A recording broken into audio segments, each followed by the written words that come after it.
Ketetapan pasal 5 ayat 1 sampai kepada ayat yang ke-22. Ada yang lihat, berdiri dan baca. Ketetapan pasal 5 ayat 1 hingga 22. Kop.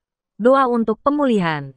Ingatlah, ya Tuhan, apa yang terjadi atas kami. Pandanglah dan lihatlah akan kehinaan kami. Milik pusaka kami beralih kepada orang lain. Rumah-rumah kami kepada orang asing. Kami menjadi anak yatim, tak punya bapa, dan ibu kami seperti janda. Air kami minum dengan membayar. Kami mendapat kayu dengan bayaran. Kami dikejar dekat-dekat. Kami lelah. Bagi kami tak ada istirahat. Kami mengulurkan tangan kepada Mesir dan kepada Asyur untuk menjadi kenyang dengan roti. Bapak-bapak kami berbuat dosa. Mereka tak ada lagi. Dan kami yang menanggung kedurjanaan mereka. Pelayan-pelayan memerintah atas kami, yang melepaskan kami dari tangan mereka tak ada. Dengan bahaya maut karena serangan pedang di padang gurun, kami harus mengambil makanan kami. Kulit kami membara laksana perapian, karena nyerinya kelaparan. Mereka memperkosa wanita-wanita di Sion dan gadis-gadis di kota-kota Yehuda. Pemimpin-pemimpin digantung oleh tangan mereka. Para tua-tua tidak dihormati. Pemuda-pemuda harus memikul batu kilangan. Anak-anak terjatuh karena beratnya pikulan kayu. Para tua-tua tidak berkumpul lagi di pintu gerbang. Para teruna berhenti main kecapi. Lenyaplah kegirangan hati kami. Tari-tarian kami berubah menjadi perkabungan. Mahkota telah jatuh dari kepala kami. Wahai kami, karena kami telah berbuat dosa. Karena inilah hati kami sakit. Karena inilah mata kami jadi kabur. Karena bukit Sion yang tandus, di mana anjing-anjing hutan berkeliaran. Engkau, ya Tuhan, bertahta selama-lamanya. Tahtamu tetap dari masa ke masa. Mengapa Engkau melupakan kami selama-lamanya? Meninggalkan kami demikian lama. Bawalah kami kembali kepadamu, ya Tuhan, maka kami akan kembali. Baharuilah hari-hari kami seperti dahulu kala. Atau, apa Engkau sudah membuang kami sama sekali? Sangat murkakah Engkau terhadap kami? Baik, terima kasih hamba Tuhan. Tuhan Yesus memberkati. Kita ambil satu tema, dosa mendatangkan kesedihan hati di dalam hidup.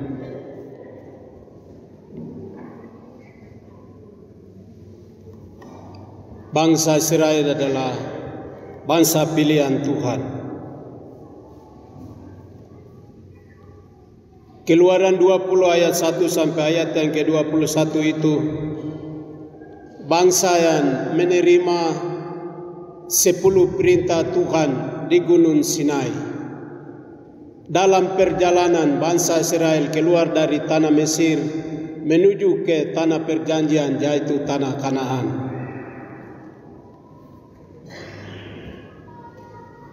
Satu Raja-Raja pasal 12 ayat 14. Bangsa Israel itu terpecah menjadi dua bangsa, yaitu bangsa Israel dan bangsa Yehuda.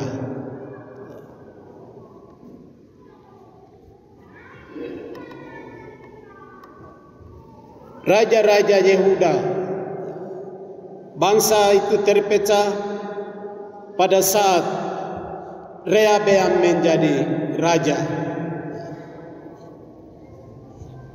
Sehingga raja-raja Yehuda mulai dari Rehabeam sampai ke Sedekia. Rehabeam, Abia, Asa, Yosafat, Joram, Ahazia, Joas, Amasya, Usia, Jotam, Ahaz, Hizkia, Manase, Amon, Yosia, Joas, Joyakim 1, Joyakim 2, lalu masuk Sedekia.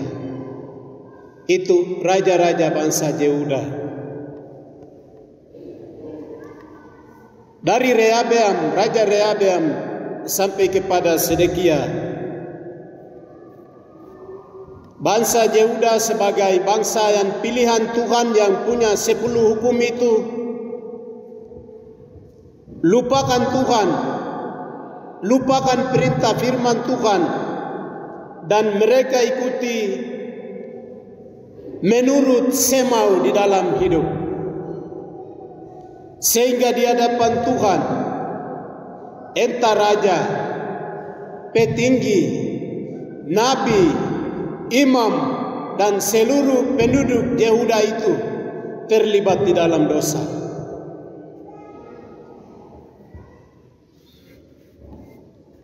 Kitab Yeremia 7 ayat 8 itu,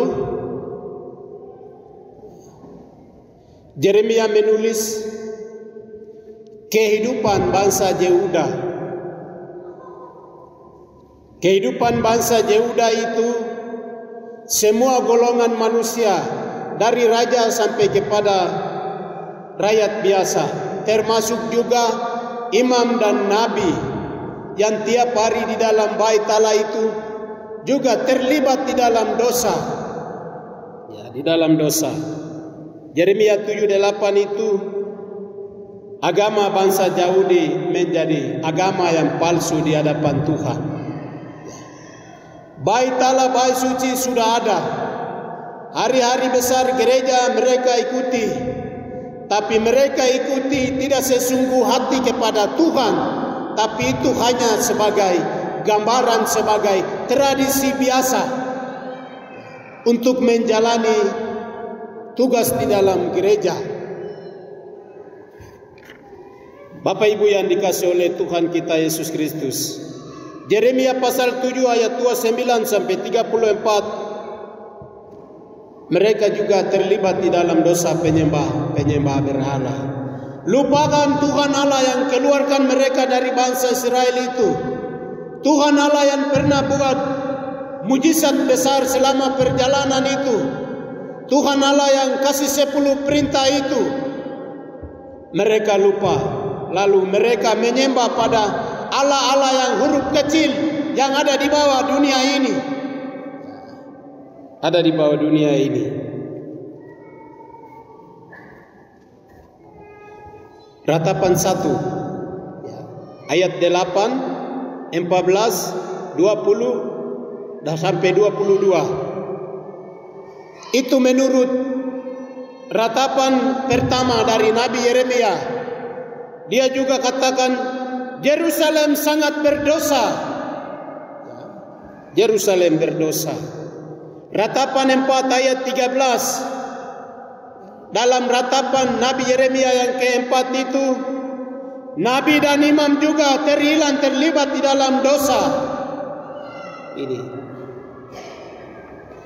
Ratapan 5, pembacaan tadi ayat yang ke-16 itu, Nabi Yeremia juga berkata, semua orang itu berdosa di hadapan Tuhan Allah.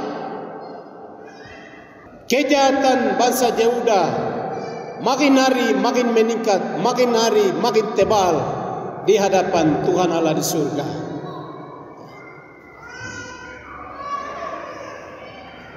Jemaat Tuhan yang dikasihi oleh Tuhan kita Yesus Kristus, Tuhan tidak senang hati. Tuhan tidak senang hati. Tuhan punya rencana untuk menjatuhkan hukuman kepada kerajaan Yehuda. Sebelum Tuhan menjatuhkan hukuman atas kerajaan Yehuda, karena Yehuda bangsa pilihan, pada saat Yehuda menjadi raja, panggilan Tuhan datang kepada Nabi Yeremia dan berkata, sampaikan dan beritakan kepada bangsa Yehuda, ada hukuman Tuhan yang datang. Tuhan pakai untuk bangsa Babel di bawah pimpinan Nebukadnezar untuk menghancurkan tanah Yehuda. Jadi menurut mereka bertobat dari segala dosa mereka. Rehabeam sampai Yehuda itu mereka bikin hidup di dalam dosa. Lalu pada saat Raja Yehuda, panggilan Tuhan datang kepada Nabi Yeremia. Katakan, Yeremia, kamu pergi ke tanah Yehuda, beritakan tentang pertobatan, sebab Tuhan Allah siapkan hukuman di atas tanah Yehuda. Lalu Nabi Yeremia tampil menyampaikan berita tentang pertobatan. Jemaat Tuhan yang dikasihi oleh Tuhan kita Yesus Kristus, Yeremia sampai kepada Yehuda sampai kepada Sedekia itu 5 raja. Selama pemerintahan 5 raja itu, Tuhan utus Nabi Yeremia beritakan tentang pertobatan.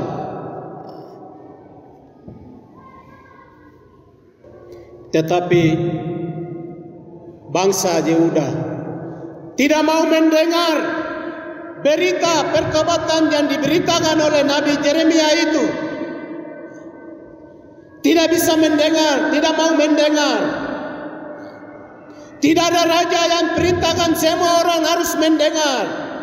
Karena Nabi Yeremia telah nubuatkan bahwa Tuhan punya janji untuk musnahkan Nabi kerajaan Yehuda itu. Tetapi raja juga diam, imam juga diam, nabi juga diam, petinggi juga diam, semua masyarakat diam. Sampai terakhir Sedekia diangkat menjadi raja Yehuda. Hukuman Tuhan turun di tanah Yehuda. Hukuman Tuhan turun. Yeremia 1 ayat 13 sampai ayat yang ke-16 itu hukuman Tuhan yang pertama.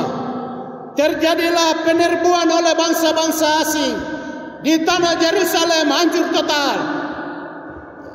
Hukuman Tuhan yang kedua, Yeremia 14 ayat 1 sampai kepada ayat yang ke-6. Terjadilah musibah kelaparan dan kekeringan di tanah Yehuda.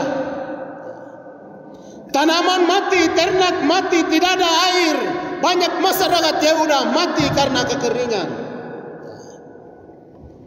Di dalam situasi kekeringan itu mereka berdoa kepada Tuhan, tapi Tuhan tidak bisa dengar. Karena waktu yang Tuhan kasih mereka bertobat itu mereka tidak bisa bertobat. Setelah hukuman Tuhan jatuh, Tuhan tidak bisa dengar. Tuhan tidak bisa dengar. Karena kesabaran Tuhan banyak waktu yang Tuhan kasih kesempatan. Tetapi karena keras kepala mereka, setelah hukuman Tuhan jatuh mereka berdoa, Tuhan tidak bisa dengar. Bapak Ibu yang dikasihi oleh Tuhan kita Yesus Kristus, Yeremia 25 ayat yang ke-9. Tuhan memberi kuasa kepada Raja Babel, Nebukadnezar. Nebukadnezar menjadi adik kuasa untuk menganiaya bangsa Yehuda. Sampai yang terakhir, penduduk Yehuda pindahkan ke pembuangan di bawah pengawasan Babilonia. Di bawah pengawasan Babilonia. Semua yang terjadi, dosa dari raja sampai rakyat yang buat oleh bangsa Yehuda, kehancuran Yerusalem sebagai tanah istimewa, melihatnya kekeringan yang terjadi di tanah Yehuda itu. Lalu Yeremia juga melihatnya bangsa Yahudi semua ditawan bawa ke Babilonia itu. Semua yang terjadi di hadapan Nabi Yeremia, hasilnya Nabi Yeremia apa yang terjadi? Hati Yeremia sedih, hancur, dan ratap tangis. Di dalam kondisi yang sedih, dalam kondisi yang Yeremia menangis itu, dia menulis kitab ratapan itu. Menulis kitab ratapan itu. Dia sedih dan menangis karena semua yang terjadi di atas penduduk Yehuda. Ratapan yang pertama, ratapan 1 ayat 1 sampai ayat yang ke-22 itu. Ratapan Yeremia yang pertama yang Yeremia menulis itu, kehancuran kota Yerusalem. Ratapan yang kedua, ratapan 2 ayat 1 sampai 22 itu. Yeremia menangis karena murka Allah yang turun atas tanah Yehuda sebagai bangsa pilihan itu. Ratapan yang ketiga, Yeremia melihat bahwa bangsa Yehuda sebagai bangsa pilihan Tuhan itu tidak mampu untuk bertahan.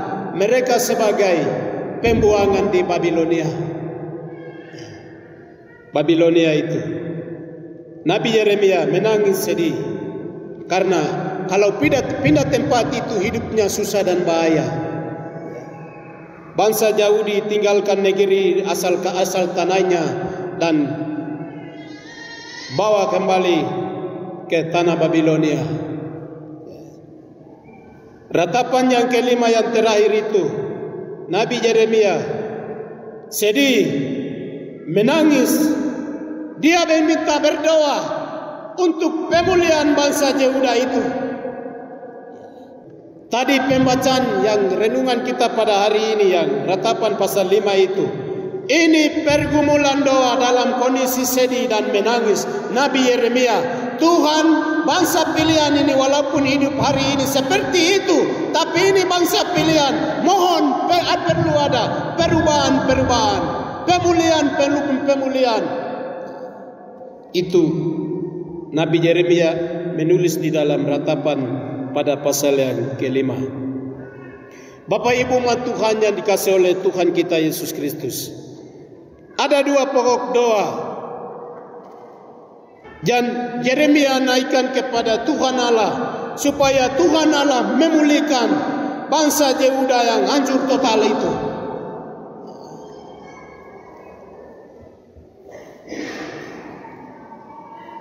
Pokok doa yang pertama yang Yeremia naikkan kepada Tuhan Allah supaya Tuhan memulihkan bangsa Yehuda itu. Pokok doa yang pertama adalah Yeremia membuka pengakuan dosa di hadapan Tuhan. Mengaku dosa di hadapan Tuhan.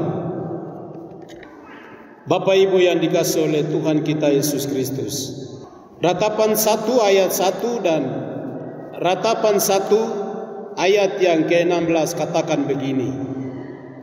Ingatlah ya Tuhan apa yang terjadi atas kami. Pandanglah dan lihatlah akan kehinaan kami. Lalu ayat yang ke-16 itu, mahkota telah jatuh dari kepala kami, wahai kami, karena kami telah berdosa. Ini. Pasal 5 ayat 1 itu dia naikkan pergumulan doa. Katakan hari ini bangsa Yehuda mengalami hukuman Tuhan. Tuhan ingatlah kami. Lalu ayat yang ke-16 katakan dosa kami bangsa Yehuda dari raja sampai kepada penduduk yang terkecil itu. Kami sudah berdosa. Kami sudah berdosa. Kami sudah menyembah Allah-Allah huruf kecil yang dalam dunia ini. Kami mengkotori bait Allah. Imam dan Nabi pun belum bisa membela kebenaran. Raja pun belum bisa membela kebenaran.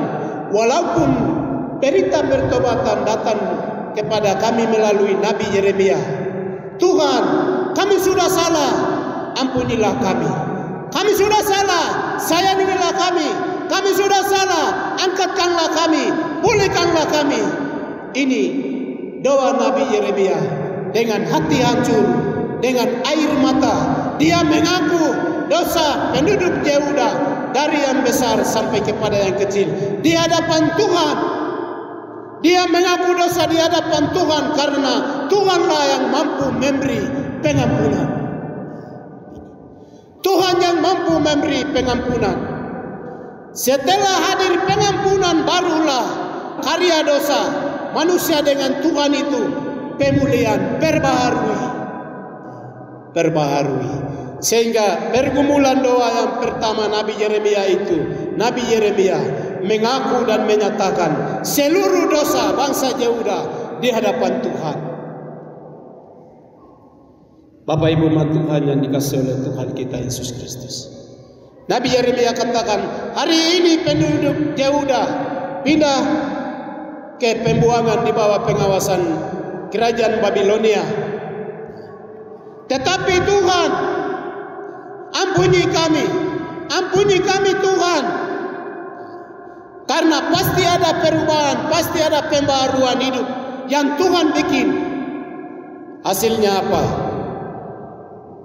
Penduduk Yehuda ada di bawah Babilonia selama 70 tahun berakhir. Pengakuan dosa mereka itu menghadirkan pertolongan Tuhan.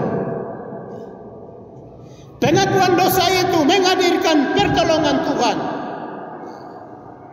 Hasilnya setelah 70 tahun bangsa Yehuda ada di bawah Babilonia, Tuhan pulangkan sisa-sisa bangsa Yahudi itu.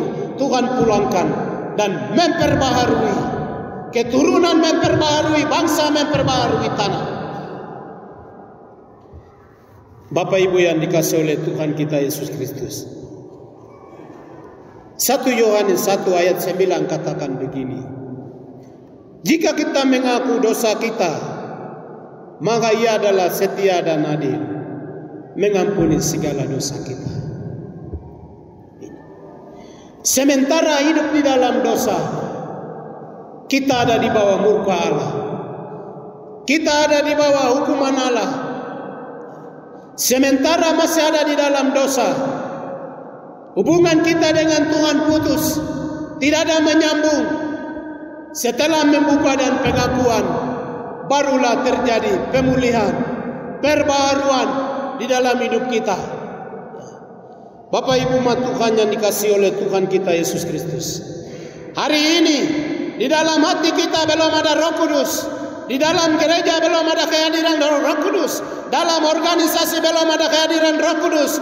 Berarti hari ini pihak surga menunggu pengakuan dosa. Pengakuan dosa pemimpin-pemimpin gereja, pengakuan dosa imam dan nabi di dalam gereja, pengakuan dosa orang-orang Kristen di dalam gereja.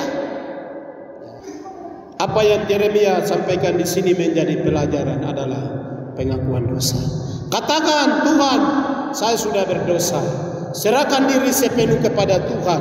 Setelah pengampunan Tuhan hadir, Tuhan memperbaharui hidup kita.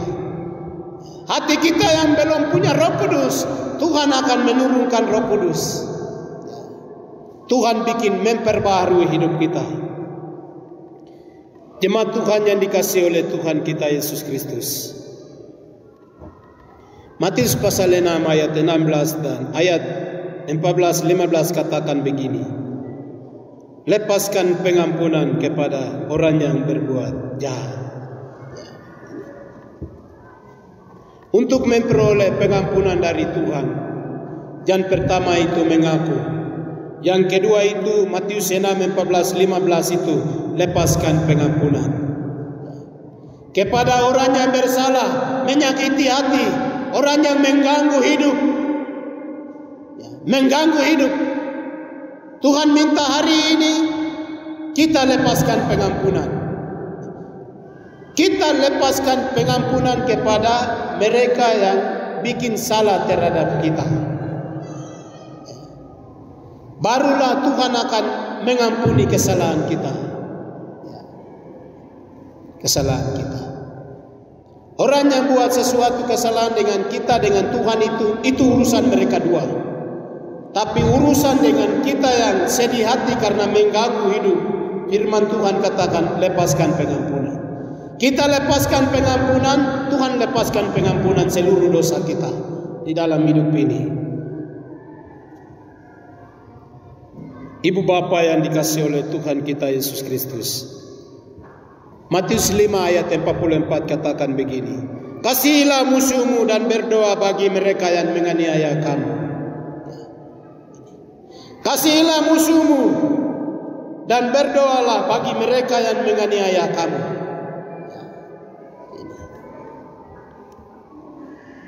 Jemaat Tuhan yang dikasihi oleh Tuhan kita Yesus Kristus, Roma 12 ayat 14 katakan, berkati siapa yang menganiaya kamu, jangan mengutuk. Kata Rasul Paulus, berkati mereka yang menganiaya kamu, jangan mengutuk. Setelah kita memperoleh pengampunan, ada perubahan di dalam hidup. Pokok doa Nabi Yeremia yang kedua adalah, Yeremia sedih hati, mencucur air mata, dan dia berdoa kepada Tuhan Allah, Yehuda harus dipulih kembali. Katakan, Tuhan, Yehuda harus dipulih kembali dengan sedih, dengan air mata. Dia naikkan berdoa kepada Tuhan, Yehuda harus dipulih karena ini bangsa pilihan. Tanah Kanaan harus dipulih karena ini tanah perjanjian. Yerusalem harus dipulih karena ini tanah istimewa.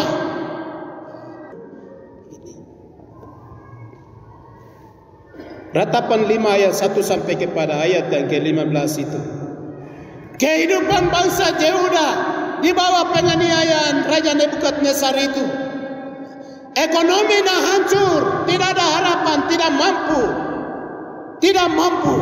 Mereka lemah, putus asa, tidak ada harapan hidup. Sehingga Yeremia 1 ayat 2, 3, 4 katakan begini. Milik pusaka kami beralih kepada orang lain, rumah-rumah kami kepada orang asing. Kami menjadi anak yatim, tak punya bapa, dan ibu kami seperti janda. Air kami minum dengan pembayaran, kami mendapat kayu dengan pembayaran. Kami dikejar dekat-dekat, kami lelah, bagi kami tak ada istirahat. Kami mengulurkan tangan kepada Mesir dan kepada Asyur untuk menjadi kenyang dengan roti. Bapak-bapak kami berbuat dosa, mereka tak ada lagi, dan kami yang menanggung kedurhakaan mereka. Pelayan-pelayan memerintah atas kami, dan kelepasan kami dari tangan mereka tak ada. Dengan bahaya maut karena seorang pedang di padang gurun, kami harus mengambil makanan kami. Kulit kami membawa raksana berapian karena ngeri kelaparan. Mereka memperkosa wanita-wanita Sion dan gadis-gadis di kota Yehuda. Ini kehidupan dan perekonomian masyarakat Yehuda ada di bawah intimidasi negara Babilonia. Nabi Yeremia sampaikan kondisi ekonomi yang hancur total itu di hadapan Tuhan. Katakan, Tuhan, lihatlah kami. Kami ambil air dengan pembayaran. Kayu kami ambil dengan pembayaran. Orang tua kami dibunuh. Anak muda kami diperkosa. Tanah kami menjadi tanah telanjang. Tuhan, inilah kondisi hidup kami hari ini. Daniel katakan, walaupun hari ini hancur hati, kami mau butuh pertolongan Tuhan, hadirkan pemulihan. Bapak Ibu umat Tuhan yang dikasihi oleh Tuhan kita Yesus Kristus, semua kerusakan di tanah Yehuda, tanah Yehuda menjadi kekeringan. Ini pergumulan doa Daniel yang Daniel naikkan. Kebiasaan hidup yang bangsa Yehuda rasakan saat itu. Bangsa Yehuda ada di bawah intimidasi dan penganiayaan negara. Bapak Ibu umat Tuhan yang dikasihi oleh Tuhan kita Yesus Kristus, pergumulan doa yang Daniel naikkan dengan sedih hati dan air mata itu menjadi pelajaran kita hari ini. Suami istri belum damai sampai saat ini. Ini kehancuran yang terjadi dalam rumah tangga.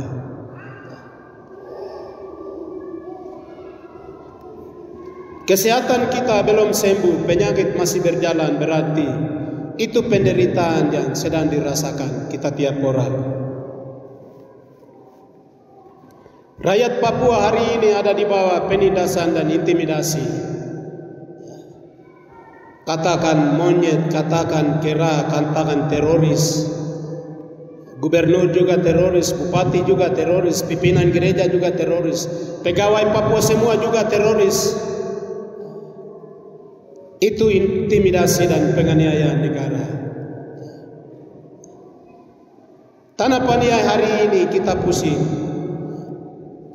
Kehidupan ekonomi masyarakat Papua hari ini tidak berdaya, tidak mampu untuk melawan saing dengan perekonomian teman-teman lain. Seluruh perkotaan Provinsi Papua Barat terjadilah sengsara. Papua Barat terjadi sengsara, Papua terjadi sengsara, Timika sengsara, Wamena sengsara, Paniai sengsara, seluruh pelosok tanah Papua sengsara. Inilah kehidupan gereja hari ini. Apa yang kita buat hari ini? Mari kita lipat tangan, mari kita tunduk kepala. Semua orang berdoa kondisi kehidupan Papua hari ini di hadapan Tuhan. Di hadapan Tuhan. Kalau kehidupan penderitaan kita, kalau kita tidak naikkan kepada Tuhan melalui doa kita, Tuhan tidak bisa dengar. Ini pergumulan doa yang harus kita berdoa kepada Tuhan. Kita berdoa kepada Tuhan. Sebab semua persoalan itu menghadirkan pemulihan, menghadirkan damai sejahtera itu. Tidak ada siapapun dia, hanya dari Tuhan yang punya berkuasa. Gereja Tuhan yang dikasih oleh Tuhan kita Yesus Kristus. Semua kondisi kalau kita sepakat berdoa itu sesuai dengan doa yang dikehendaki oleh Tuhan. Doa-doa yang di luar Alkitab itu tidak boleh berdoa. Walaupun kau menderita tapi Tuhan tidak akan menjawab karena doanya salah. Bapak Ibu yang dikasih oleh Tuhan kita Yesus Kristus. Yohanes 14:13-14 adalah berdoa dalam nama Yesus. Semua masalah, persoalan, penderitaan yang hari ini kita terima, hari ini kita mengalami yang membutuhkan pemulihan dan pertolongan Tuhan itu, semua doa harus naikkan kepada Tuhan di dalam nama Yesus. Hati-hati kalau ada katanya ada upacara. Hari ini ada upacara, hari ini ada doa. Sampai di tempat itu potong babi, darah dan jari babi itu kuburkan dengan bahasa-bahasa mantra yang tidak ada Alkitab biar. Hati-hati kau patah tulang pun Tuhan tidak bisa dengar karena ini doa yang salah. Ini doa yang salah. Doa yang benar adalah doa dalam nama Yesus. Doa dalam nama Yesus. Jangan kita konsep, biar sudah doa kita berdoa di dalam gereja itu Tuhan tidak menjawab cepat. Penderitaan kita sudah sampai 70 tahun, 30 tahun, 40 tahun. Biar sudah kita cari doa-doa yang lain. Jangan percaya itu. Tugas kita adalah berdoa. Turunkan jawaban itu sesuai dengan apa yang Tuhan mau. Apa yang Tuhan mau. Seperti yang bangsa Yehuda itu di sini.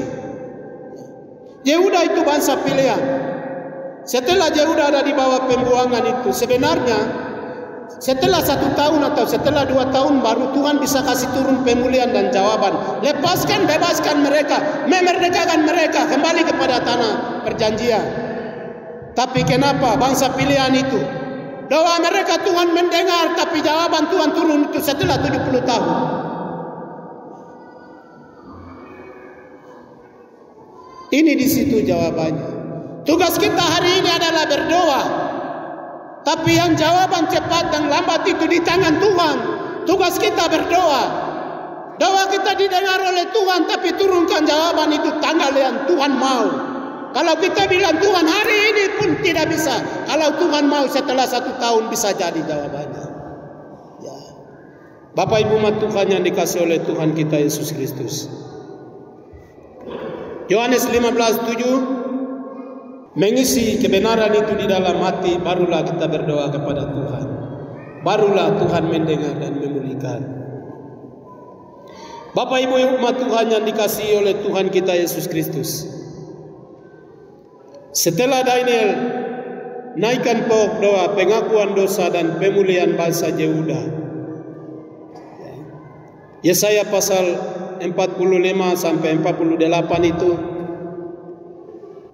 setelah 70 tahun bangsa Yehuda ada di bawah kekuasaan Raja Babel Nebukadnezar.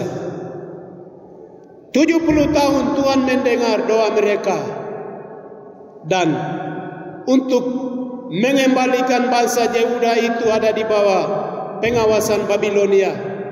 Tuhan pakai kerajaan Persia. Kalau kerajaan Persia dengan kerajaan Babilonia itu, kerajaan Persia itu kerajaan yang baru bertumbuh. Kerajaan Babilonia itu kerajaan yang tertua, punya kekuasaan. Tapi Tuhan mendengar jawaban doa Yehuda. Tuhan pakai negara yang baru berkembang itu, negara Persia. Pada saat itu Raja Koresi. Tuhan pakai sebagai alatnya.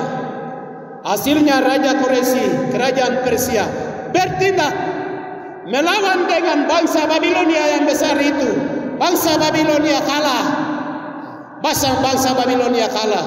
Kekuatan Babilonia hancur. Kekuatan Babilonia kalah.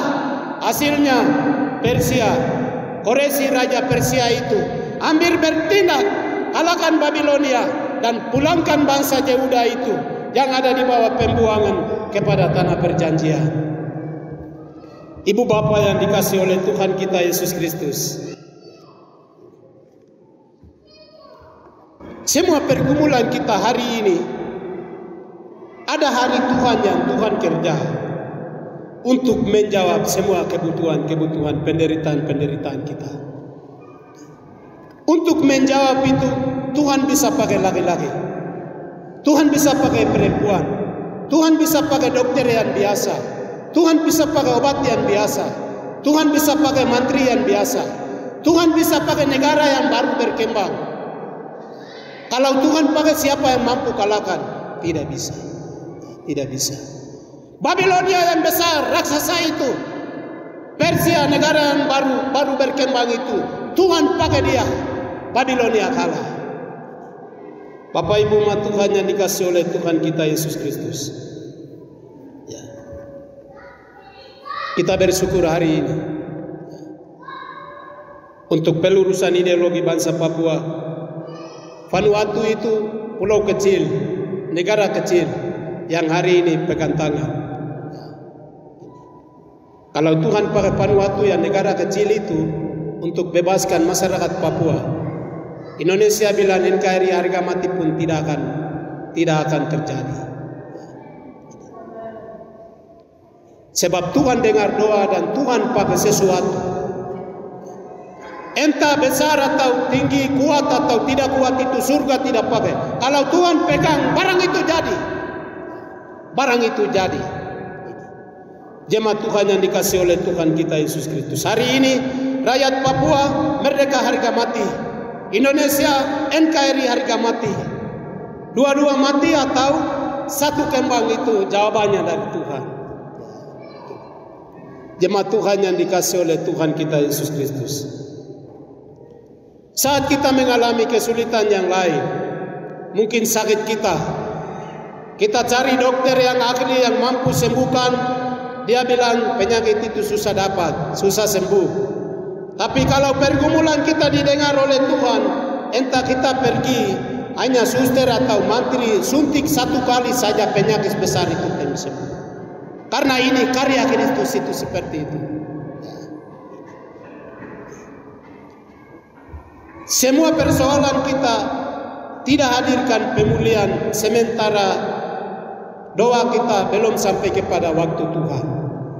Kata doa kita sudah sampai kepada waktu Tuhan, Tuhan pakai sesuatu, semua itu akan terlaksana. Jemaat Tuhan yang dikasih oleh Tuhan kita Yesus Kristus,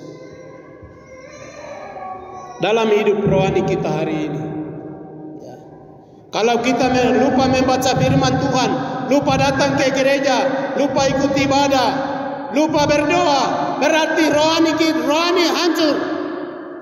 Rohani kurus, rohani belum sehat, rohani hancur. Mata rohani tertutup.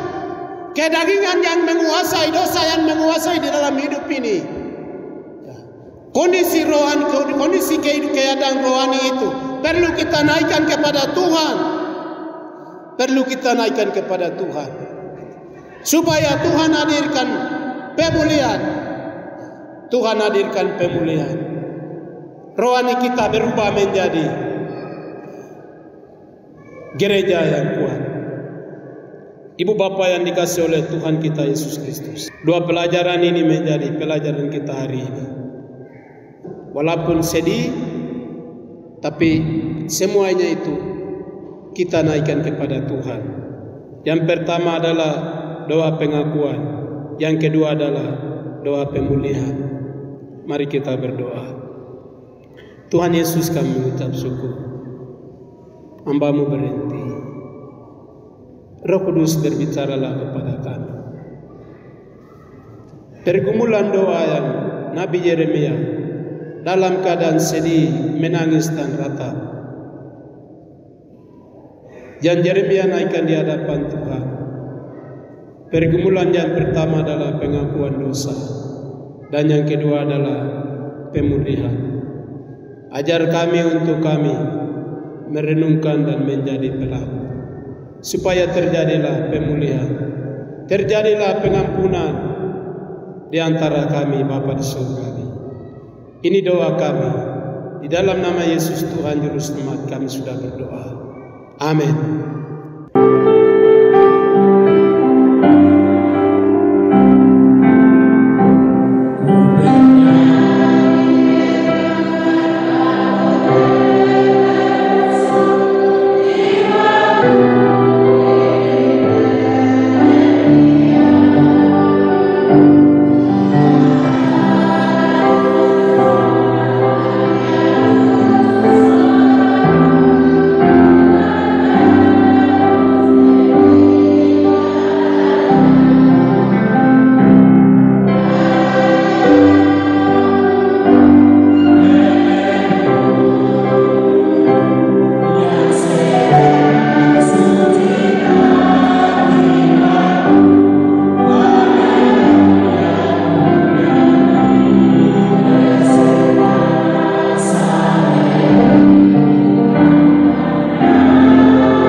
Sebelum kita makan dan minum, kita ingat kembali tadi khotbah bagian yang keempat.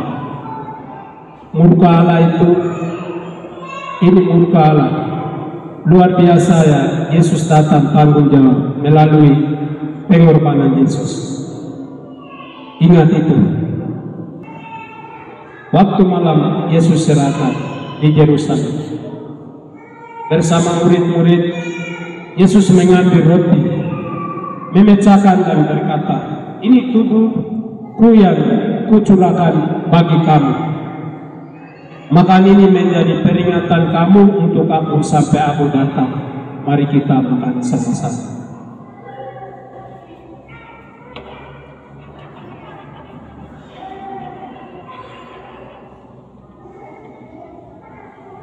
Sesudah makan, Yesus mengambil cawan, mengucap syukur kepada Tuhan Allah, dan berkata, "Ini darah perjanjian yang akan mengalir untuk menebus segala dosa.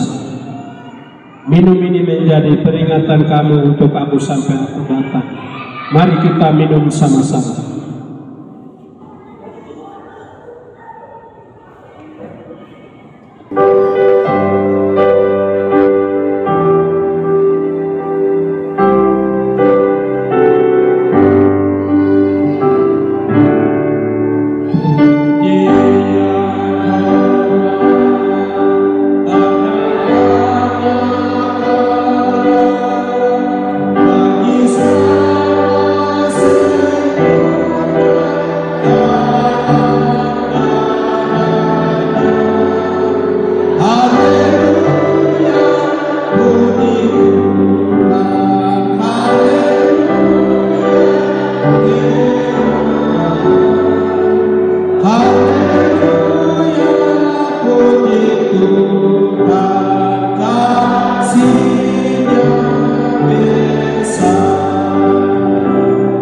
Puji dan hormat hanya bagi nama-Mu ya Allah. Terima kasih Roh Kudus yang sudah memperbaharui kami, yang sudah memulihkan kami, yang menolong kami, menyertai kami sampai akhir zaman. Puji bagi nama-Mu ya Roh Kudus. Terima kasih segala kebenaran firman-Mu yang menuntun kami ke jalan kebenaran-Mu. Tuhan, segala firman kebenaran, segala pujian hormat kami lewat ucapan bibir kami, lewat kehadiran kami, semuanya menjadi berkat, kebenaran, dan menjadi pahala bagi kami semua, yang akan kami nantikan waktu Engkau datang, kembali kedua kali menyambut kami sore-sore ini. Puji dan hormat hanya bagi nama-Mu. Hendak kami akan kembali kepada dunia nyata, di mana kami akan menghadapi segala pencobaan, di mana kami akan menghadapi segala yang jahat. Biarlah Tuhan Allah, Juru Selamat kami Immanuel, Roh Kudus menolong kami, menyertai kami, menyelamatkan tubuh jiwa roh kami dari segala sesuatu yang membahayakan. Biarlah tubuh kami di dalam urapan dan jamahan-Mu. Biarlah jiwa kami di dalam urapan dan jamahan-Mu. Biarlah roh kami di dalam roh Allah, sehingga menuntun kami ke jalan kehidupan yang kekal. Jemaat sekalian yang dikasihi oleh Yesus Kristus, terimalah kiranya berkat kasih karunia daripada Allah. Kiranya Yesus Kristus sahabat kekasih jiwa kita, kiranya oleh Roh Kudus penolong, pemimpin, pembaharui, akan menyertai saya dan jemaat sekalian, mulai dari hari ini sampai Yesus Kristus datang kembali kedua kalinya, menjemput saleh-salehnya. Surga dan bumi pujilah.